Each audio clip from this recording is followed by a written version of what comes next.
Seguimos con máis temas. Moda e a música están a vivir o chamado etnorrenacemento, o auxe do folclore na rúa que fusiona a herdanza da roupa tradicional antes considerada caduca con deseños e utilidades máis contemporáneos. O estilo tradi, o tradicional, está a revalorizar pezas, artesanía e oficios abocados a desaparecer. Polainas, monteiras, enaugas, refaixos, arracadas e mantóns están a saír das arcas dispostos para unha segunda vida ou servir de inspiración, grazas a artistas, políticas, cociñeiras, actrices, actores e bailaríns. Viuse nos premios Mestre Mateo e Nos Feroz. No programa Bailamos da Galega e decote tamén na rúa. As pezas do traxe tradicional galego valen para vestir de cotío ou en eventos. O estilo tradi está de moda. Sí, está de moda o tradi. Hai moita xente nova que empeza a sacar música non tradicional, pero sí bebendo do tradicional, e eso está moi ben. E tamén, pois, a carón de todo eso, a xente nova tamén está empezando a sacar das arcas e do evento puramente folclórico a roupa para poñela fora do eido. E un boom, sobre todo na xuventude, vale? O movimento tradicional que move, pois, o pano, a música en galego, tal, e se o mezclamos con cousas máis modernas, como pode ser a sostenibilidade, o upcycling. En este caso temos bolsos mezclados con telas recicladas, etc. Non? Pois iso, darlle exclusividade ao produto. Pois iso a xente gustalle moitísimo. O tradi rescata ademais oficios e artes como bordados en caixes que se integran en pezas contemporáneas ou axudan a recuperar atavíos para crear outros novos. Xa é unha sábana de liño e vai ser unha camisa para baile ou para poñer con vaqueros. É antigo, ten outra calidad e moitas veces ten outro acabado que non vai ter unha prenda nova. O bordado á máquina nunca queda como un bordado á man.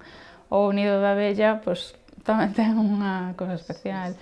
A puntillas de bolillos. Actualízanse patróns antigos nunha revolución sostible ao empregar esa roupa guardada nos armarios que é cara e só se usa unha vez ao ano. Non é unha peza, pois, a mellor un chaleco ou mantón ou así, sí que requiren máis investigación, máis saber de onde saleu, con que materiales estaba feito, e fijarse en como estaba.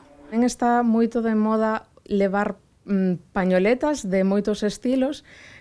As grandes superficies pois puxéronos de moda e como que se xuntou iso con, bueno, nós temos o noso, por que non utilizar o noso? Os panos están totalmente incorporados. Os pendentes, sobre todo os ariños, os aros da Fonsagrada, tamén empezaron a poñerse moitos refaixos de lá. E logo unha prenda que pide moita xente para eventos é o San Cosmeiro, porque é unha pamela e é moi identitaria. Un zapato de tacón e unha chaquetilla de home, é un atuendo máis arriscado.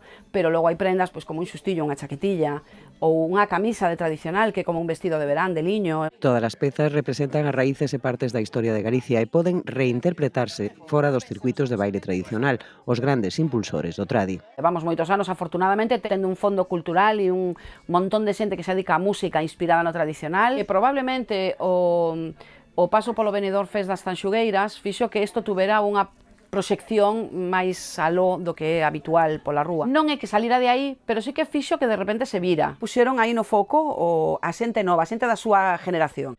Na maior parte dos casos, as pezas pertencen ao patrimonio familiar, un patrimonio inmaterial que volve á vida.